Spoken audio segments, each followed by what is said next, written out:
은평구에 있다가 공관을 종로구 가회동에 있는 새로운 공관으로 옮기겠다라는 얘기 있었는데 드디어 입주를 했습니다. 전세가 2억 8천만 원이었는데 지금 28억으로 한 10억 정도가 뛰었어요. 박원순 시장이 눈앞에 보이는 그 푸른 기와집을 가려고 노력을 하는 것 같기는 한데 네. 저는 스텝이 굉장히 엉긴다라는 생각이 드는 것이 스텝이 엉긴다? 네, 공간 어떤 문제는 의미인가요? 처음에 취임했을 때 오세훈 전 시장이 썼던 공간이 있었지 않습니까? 네. 그걸 가지 않겠다라고 했습니다. 네. 그리고 그거는 어차피 전세 낼 이유도 없는 네. 서울시장 공간입니다. 네. 그리고 은평구에 2억 8천만 원짜리 아파트로 갔죠. 네. 서민 행보를 했죠. 재선이 됐습니다. 갑자기 전세 28억에 왕기가 서린 뭐 풍수상 좋다는 그럼 저게 지금 과연 시민운동가 출신의 박원순 시장이 할 행보인가? 예. 법적으로는 문제는 없겠지만 맞습니다. 뭔가, 하필이면 지금 가회동이기 때문에 더 문제가 되고 있습니다. 그때 저희 며칠 전에 정청치 평론가와 함께 풍수지리를 장충동 한번. 땅을 삼성가에서 사들이려는 전쟁 얘기를 한 적이 있었는데 네, 그렇죠. 네. 말씀하시지 않습니까? 가회동 땅. 네. 대대적으로 고관 명작들이 사는 땅이다. 예, 권력은 가회동, 돈은 예. 장충동. 그렇게 아주 뭐 양대 산맥이죠, 풍수에서. 근데 가회동 저 그림 보시면 알겠지만은 꼭 대선 전에 이명박 전 대통령 같은 경우에는 가회동을 한번 찍고 청와대로 입성을 했습니다. 네. 근데 그 옆에 보면 잠깐 살았던 거죠? 예, 예. 그런데 후보 이회창 전 시절에? 대표 같은 경우에는 예. 굉장히 역설적인데 살다가 오히려 대선 직전에 가회동을 떠납니다. 아. 네. 그래서 이 대통령이 아니라 물론 풍수지리적 입장에서 그러니까 둘 이명박 대통령하고 이해충 전 대표가 역설적으로 엇갈리는 거고요. 또 이제 정주영 전 명예그룹 회장 역시도 가회동을 한번 그러니까 즉 대권이나 어떤 큰 권력이 있을 경우에는 꼭 한번 들르는 곳이 이제 가회동이다 이렇게 보여지는데 예. 박원순 시장도 왜 많이 이렇게 언급이 되느냐? 왜 가회동으로 들어갔을까? 그러니까 왜라고 생각하세요? 저희 시청자들도 그게 궁금할 것 같은데.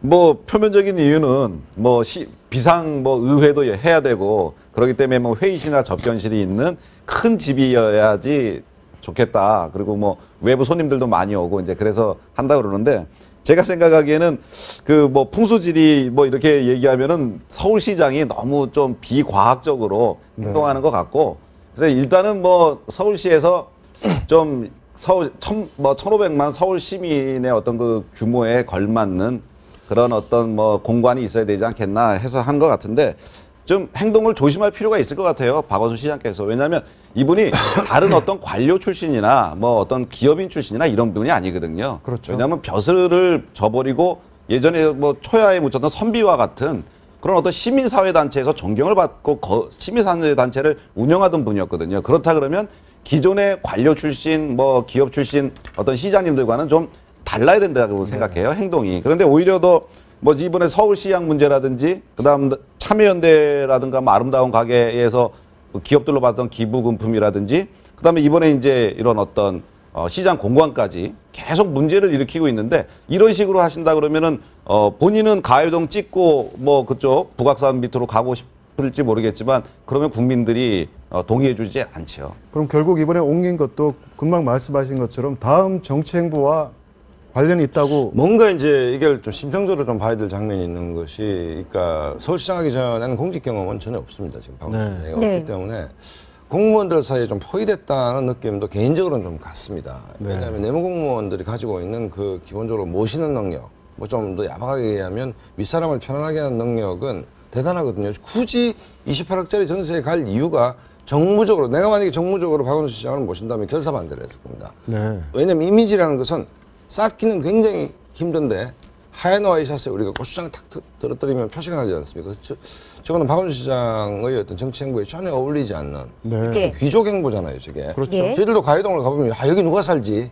로망 아닙니까, 사실은? 그렇죠. 그렇죠. 서민들은 너무 아득한 곳인데 지금 사시는 분도 뭐 김성현, 정주영 회장 뭐 이렇게 되는 것이니까 저는 뭐 박원순 시장이 도대체 어떤 전체적인 종합적인 정무적 판단 능력에서 굉장히 어떤 에러가 나 있다 지금 그런 느낌도 좀 확실히 같습니다. 제 개인적으로 하나만 좀 정리를 하고 싶으면은요, 비용적으로는요, 이게 정말 뭐 절약적 행보입니다. 그러니까 전세 28억이기 때문에 돌려받을 수도 있고, 뭐 월 이자 부담으로 따지면 한 1,000만 원 정도의 이제 비용이 나가기 네. 때문에 아마 이제 친 박원순 시장 쪽에서도 이렇게 비용을 절약하는 행보를 가지고 왜 비난을 하냐 하지만 제가 좀 포인트를 맞추고 싶은 거는 처음에 은평구 뉴타운 들어갈 때 2억 8천짜리 들어갈 때 이 서민과 뜻을 함께 하겠다, 아마 서민시장이다 이러면서 온갖 칭찬과 칭송을 다 받았었거든요. 네. 그래 놓고선 갑자기 재임 중기에 28억짜리로 들어가니까 그러면 그 당시에 처음에 받았던 그런 서민들의 많은 그 칭찬들은 다 뭡니까? 그 한순간에 날려보내는 거 아닙니까? 근데 이런 측면은 빼놓고 비용적으로는 절약했다. 서울시가 더 아꼈다. 여기만 초점을 맞추면 오히려 박원순 시장이 앞서 말한 그거는 굉장히 잘못 생각하고 있는 거예요. 네.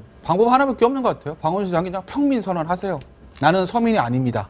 박원순 시장 서민 아니거든요. 그 박원순 시장 보고 누가 서민이라고 그러겠어요? 그 살아온 물론 뭐 시민운동 많이 하셨지만, 근데 박원순 시장이 워낙 서민, 워낙 나는 서민과 함께한다는 이미지를 너무나 강하게 했기 때문에 앞으로 뭐 박원순 씨가 또 삼선을 하실지 대선 나가실지 모르겠지만 본인의 정치 행보에 있어서 다른 사람이라면 그냥 묻힐 것도 박원순 시장도 항상 언론에서 안 좋게 보고 문제가 될 겁니다. 그것은 박원순 시장 그만큼 서민적인 어떤 그런 행동들을 해왔기 때문이거든요. 편하게 정치하시려면 계속 서민 하시던지 아니면 이제 평민 선언하고 그냥 편하게 사십시오. 네, 소장님 어떻습니까? 정치권에서 뭐 박원순 시장뿐만이 아니라 사실 이렇게 풍수지리적으로 고관이 탄생한다는 지역에 가는 거는 기회를 제공해 줄 수 있는 어떤 본인 역할인데 이런 거 좀 많이 쫓아갑니까? 아니 이제 풍수 뭐 역술의 정치인들이 이제 이게 뭐 이렇게 국회의원들이 왼쪽으로 들어지면 뺏지고 오른쪽으로 들어지면 감옥이라는 얘기 아니십니까? 그러니까 그만큼 인생이 아슬아슬하기 때문에 네. 도대체 운이나 풍수에 이제 많이 이제 집착을 하죠. 집착을 하는데 아무리 그렇다 하더라도 과해동이 뭐 왕기가 서렸다 하더라도 예. 제가 단언컨대 국민의 마음을 얻지 못하고 이사 간다고 그 대통령이 될 수 있는 건 아닙니다. 근데 최소한 어떤 박원순 시장이 가해동 갔다. 왜 가해동일까? 뭐 여러 가지 설이 있지만 풍수적 측면이 분명히 고려됐을 거예요. 고려됐는데 박원순 시장이 풍수적 측면을 고려하고 귀가 솔깃했다면 박원순답지 않고 정치적 인의 중심을 놓치고 있다. 역설적으로 그걸 표현하는 것일 수도 있다고 봅니다. 네.